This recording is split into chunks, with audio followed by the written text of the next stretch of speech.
clairement, quand on crée les traités économiques qui structurent l'Union européenne telle qu'elle est aujourd'hui, on griffonne sur des bouts de papier des fameux critères structurels qui doivent permettre la convergence économique des pays. Mais au lieu de regarder le taux de chômage, au lieu de regarder le nombre d'emplois créés, au lieu de regarder le niveau du SMIC, au lieu de regarder les conditions de vie des gens, on va regarder des choses qui sont beaucoup plus abstraites, qui sont effectivement le niveau de déficit, le niveau de la dette et le niveau d'inflation d'ailleurs des différents États qui composent la zone euro. Et donc depuis 15, 20, 30 ans, on essaie de faire converger des indicateurs au lieu de faire converger les économies réelles.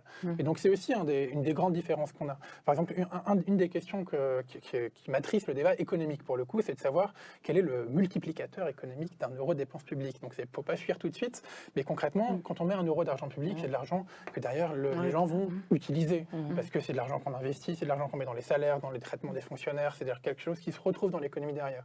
Et donc c'est de l'argent qui en fait crée de l'argent.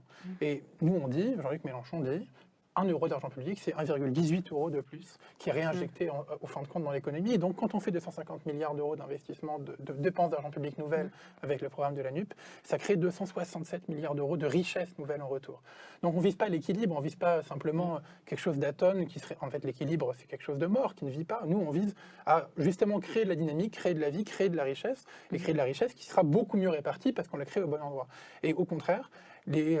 gouvernement passé, Emmanuel Macron, vont dire non, le multiplicateur il est plus faible, c'est 0,8, l'argent public ça fait perdre de l'argent tout court. Pourquoi? Parce qu'ils le mettent au mauvais endroit en réalité. Alors oui, le CICE, c'est de l'argent public jeté par la fenêtre. Et c'est un multiplicateur de 0,8.